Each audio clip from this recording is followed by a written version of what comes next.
O que é holding? Familiar, patrimonial, qual delas que eu devo fazer para o meu cliente? Eu sou Simone Tassinari Cardoso e esse aqui é o Domine Holding e Proteção de Patrimônio Família e Empresa.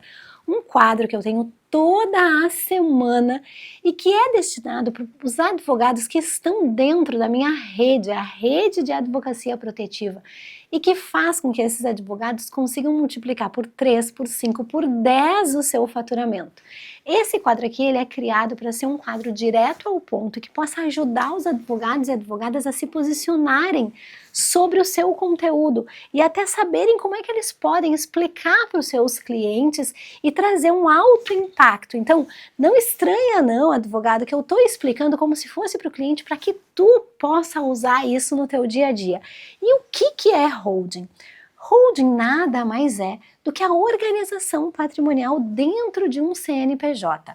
Antes de mais nada, holding não é um tipo jurídico. Holding é uma característica. A autorização para holding existir, ela está na legislação. E ela é uma sociedade criada para reunir, agrupar e gerir ativos. Mas e qual modalidade de holding que eu devo escolher para os meus clientes? Qual modalidade de holding que eu tenho que escolher? É muito importante que você tenha em mente qual é a finalidade do seu cliente, principalmente agora após reformas tributárias. A finalidade do seu cliente é administrar ativos financeiros, administrar dinheiro. A gente tem uma característica. A finalidade do seu cliente é administrar imóveis.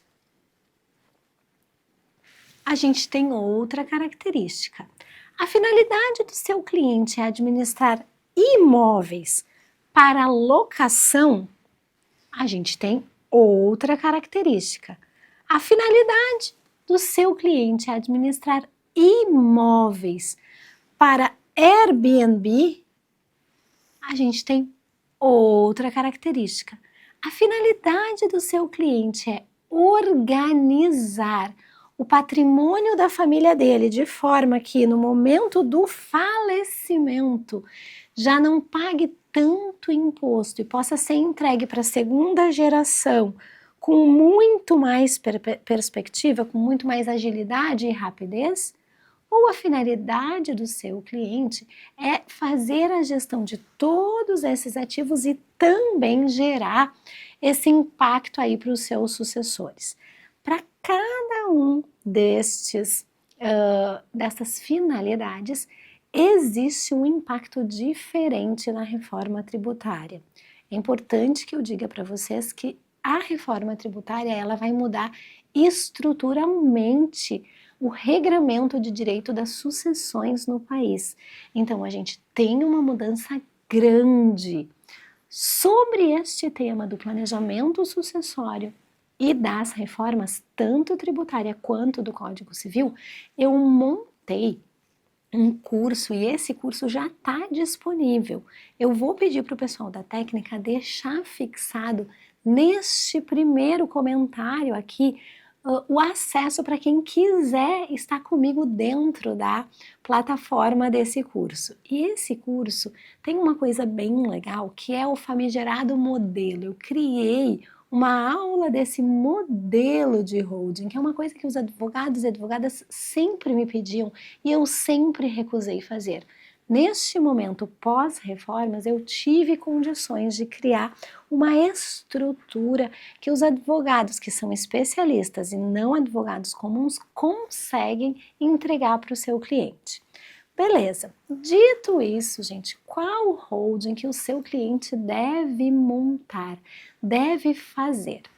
Eu posso dizer para vocês que os cenários mudam a partir da organização do seu cliente. No meu método, a regra é primeiro pessoas, depois relações e por último o patrimônio. Então, olhando para o pilar das pessoas, vocês vão dividir esse pilar das pessoas e o pilar do relacionamento em dois grupos, a gente vai verificar se essas pessoas têm uma relação que é cordial, simples, boa, em que a gente pode dizer é positivo, ou se essas pessoas têm chances de conflitos.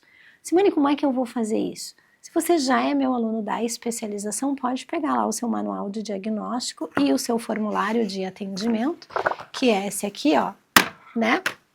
E aí lá na parte dos riscos, você vai encontrar na parte específica dos riscos, os riscos que são relacionais e os riscos que são familiares. Nessa parte específica dos riscos, você vai identificar a partir desse passo a passo quando é que o cliente tem risco. Se a estrutura do seu cliente já tem conflito na origem, a recomendação pode ser cindir em 2 CNPJs de holdings distintas, uma holding para cada núcleo de beligerância. Ai, Simone, como assim? Nós organizamos um CNPJ com a mesma quantidade e com a mesma qualidade de bens e nós colocamos na organização e na gestão desses CNPJs operacionais diferentes uma holding de participações. E essa holding de participações vai estruturar e ordenar esses núcleos beligerantes. Não adianta nada botar um monte de conflito para dentro do CNPJ e querer que isso suma. Até, gente, na aula de modelos, eu coloquei as cláusulas lá com a possibilidade de uma gestão profissionalizada e também a cláusula de gestão de conflitos. Está lá estruturado como é que a gente faz o passo a passo para essa cláusula de gestão de conflitos. Então, se o seu cliente está nesse lugar, que é o lugar do conflito, não adianta nada enfiar tudo dentro de um CNPJ, tá bem?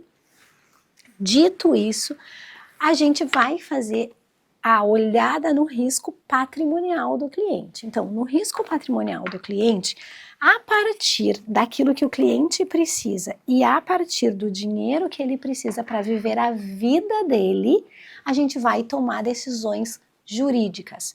Então, se o cliente vive a vida familiar dele com menos de 50 mil reais, a estruturação que a gente vai ter para a holding pode ser de uma holding familiar patrimonial simples, de uma holding que gere os ativos, um CNPJ de limitada ou de uma SA de capital fechado, mas num CNPJ simples. Se o seu cliente não vive com 50 mil reais e precisa mais de 50 mil reais, a minha tendência é utilizar a holding de participações para ordenar e orquestrar a distribuição desses lucros. Esses valores aqui, eles são mensais, porque vocês já devem estar sabendo que a reforma tributária impôs a retenção de 10% da distribuição por CPF acima de 50 mil reais. Ah, Simone, mas esse cliente vai ser alguém que recolhe esse imposto? Não sei. Ele vai recolher o imposto se ele passar 600 mil reais no ano. Então, eu preciso saber se por mês esse cliente vive com menos de 50 mil. Se o cliente vive com menos de 50 mil, uma holding familiar patrimonial simples. Se o cliente não vive com menos de 50 mil, eu ofereço a vocês a estrutura tripartite, que acaba sendo uma estrutura em que eu gero um CNPJ a mais e consigo dobrar a distribuição desses lucros e dividendos quando eles existirem. Cuidados aqui, gente. Às vezes o cliente quer o benefício de todas as questões. Você precisa adverti-lo que pós-reforma tributária a gente vai ter uma central de imóveis, inclusive com valores de mercado estimados. E essa central de fiscalização de imóveis toda integrada vai conter, inclusive, a existência de imóveis de locação. Então, quando nós falamos que esse manual de diagnóstico aqui, ele serve para que você possa entregar segurança para o cliente, tá lá no 5 ou 6 os riscos que são patrimoniais e os riscos que são tributários.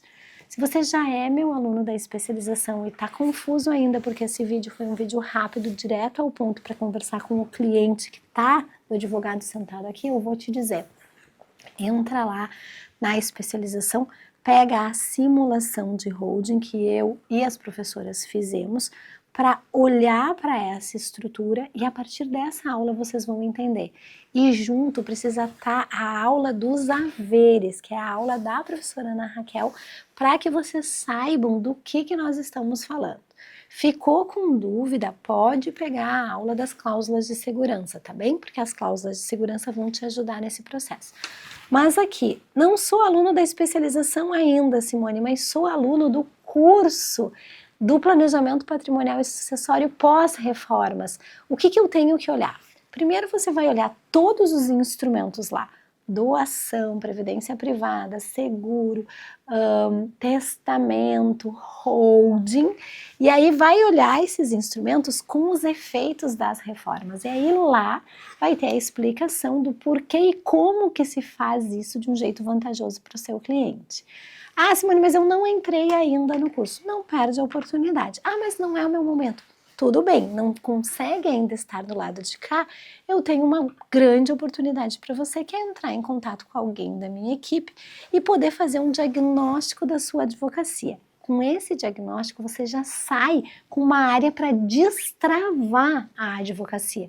E aí eu tenho certeza que quando você destravar essa área, o cliente já vai vir e aí você pode entrar em contato de novo comigo, porque você já vai ter pago todo o programa, ainda que seja da mentoria somente com uma contratação.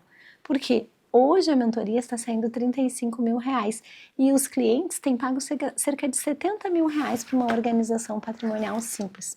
Vale a pena. Te vejo do lado de cá e te vejo no próximo vídeo.